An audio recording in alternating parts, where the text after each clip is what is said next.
All right, Lot. Stark Hyper Jr. back for Week 11.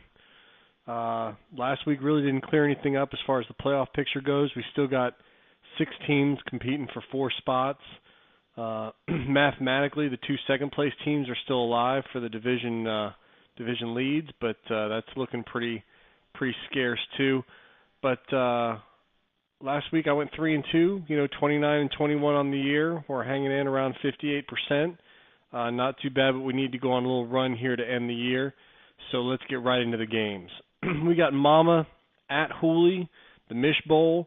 For Mama, week in, week out, I sound like a broken record, but Luck is the staple of his franchise.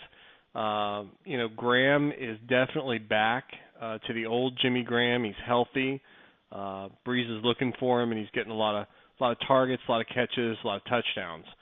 So Jeffrey, I would say, as disappointing as he's been this year for Mama, I like him to break out this week. They got Minnesota at home. Chicago's been embarrassed for 2 weeks in a row, so hopefully they can get that passing game going a little bit. Maybe Jeffrey can catch a touchdown or two. For Hooley's side, Forehead again is sort of like Luck is to Mama. He's kind of holding that whole team together. I do like Brandon LaFell this week. I think Brady's going to look his way. I think that New England-Indianapolis game should be a high-scoring affair.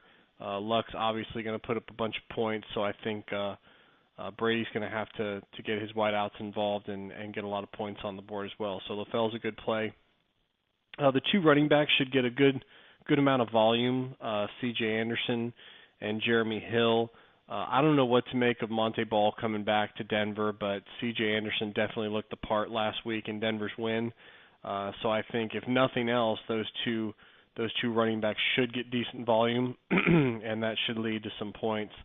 So looking at that matchup, I just think a little bit too much Forehead and a little bit too many other players up and down the lineup that are going to contribute to a hooligan win. Fuff at Ben.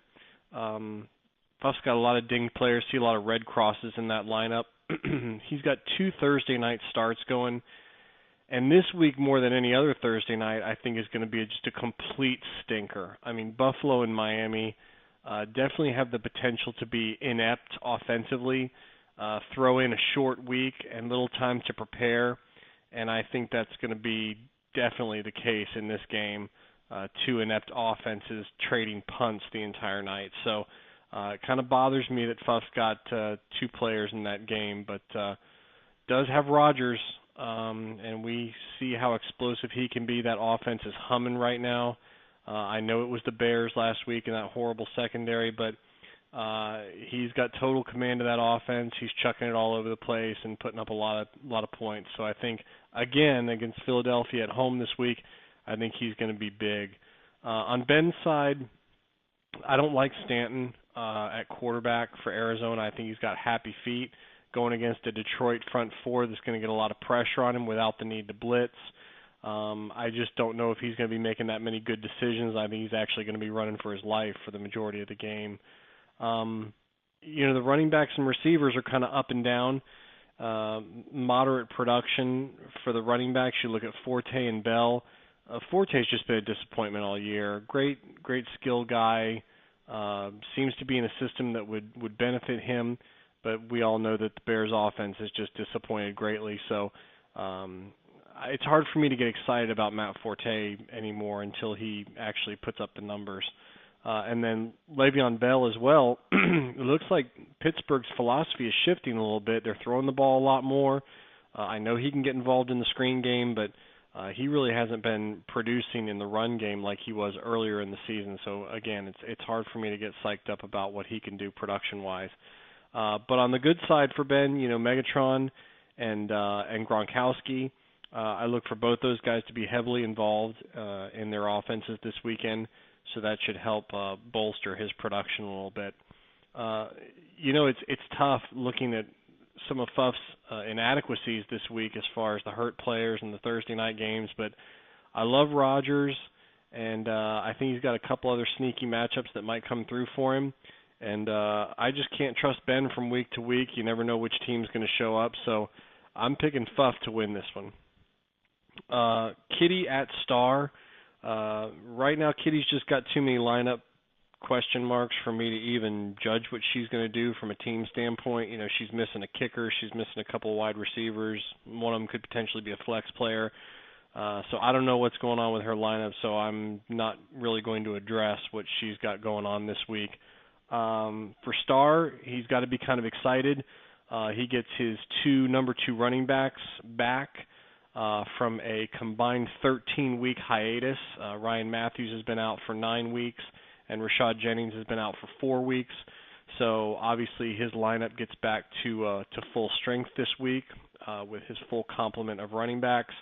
The only thing that could really wreck Star this week in his quest for win number 7 would be if Cutler performs badly again and gets benched. It is a real possibility. Been listening to what Trestman's been saying. Cutler's got to play better. He's got to do this. He's got to do that. I think there's a real potential that if they start getting smoked again and he's just throwing picks, that he could be sitting on the bench this weekend. So, but with that taken into account, I still think Star's lineup is better. Too many question marks on Kitty's side. I've got Star to win this game. Outlaw at Stinker. Both teams have some quarterback controversies going on, it appears. For Outlaw, you got Brady and Rapisberger. It's hard to put Rapisberger on the bench right now with what he's been doing. I know last week he laid an egg against the Jets, but 12 touchdowns in the 2 weeks previous. He's got some targets to throw to. It just seems like a good system for him right now. AJ Green, I don't know if he's not healthy yet. I know he doesn't have much of a quarterback throwing him the ball. It's just hard to get excited about AJ Green when you've got Andy Dalton playing quarterback. And again, LaShawn McCoy, you got to put him in your lineup. He got a touchdown last week, but the yardage totals are moderate. You just don't see that big play potential this year like you did in years past. So I really don't like McCoy this week very much either in what could potentially be a very high-scoring game. On Stinker's side, he's got his own quarterback controversy. Breeze versus Rivers. I know Rivers has sort of tailed off a little bit, which has opened the door for Breeze to get back in the starting lineup. Like I mentioned earlier, Graham's getting back to his old self. Brandon Cooks looks like he's emerging into a legitimate deep threat. You still got Kenny Stills and Marcus Colston, so lots of weapons there for Breeze to get the ball to.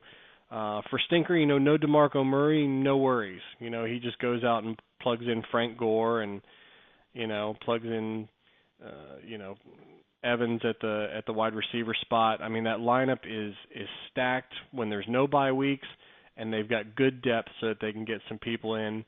And Mark Ingram, stepping in and playing in the flex spot this week. So that Stinker lineup is kind of a buzzsaw right now, and it's going to take some injuries or some really off weeks for somebody to upset that apple cart. So with that said, I like Stinker to beat Outlaw this week. Game of the week is Shark at Scoresman. Shark's got Sanchez in his lineup. Wasn't really thrilled with the quarterback play from Kaepernick. I would just say temper expectations this week. I still think he's going to be a good play. I think he's going to put up good numbers. I just don't think he's going to torch the Packer secondary like he torched Carolina on Monday night. So good play, just probably won't be as big as it was against Carolina.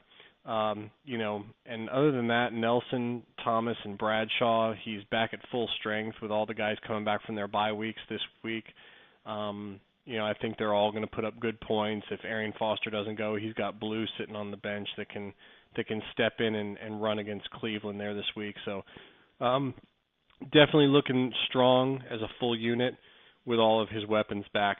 For Scoresman, the running back spot is suspect at best, with Ben Tate bitching about his role in the offense. Who knows what's going to go on with that. They could give him all the carries this week. They could deactivate him before the game starts. Nobody knows what's going on with the Cleveland backfield. And then Jonathan Stewart, I haven't been able to get excited about Carolina running backs since 2004. So it's just one of those deals where he could get 2 carries, he could get 7. It's probably just not going to amount to much more than a short touchdown if he's lucky. I do like the rest of the lineup, especially Julius Thomas. I think against St. Louis he's going to have some success. They do have good corners, but they struggle a little bit against the tight end. So Julius Thomas should be a good play there. But, I have to be honest when looking at these matchups. Sharks lineup looks a little bit more impressive, got some better matchups. So I'm picking Shark to win over Scoresman. So that's what I've got. We're at the 10-minute mark. I'll cut it off because I know I've already lost a couple of y'all. Week 11, looking forward to it, guys. Have a good week. We'll see you next week. Bye-bye.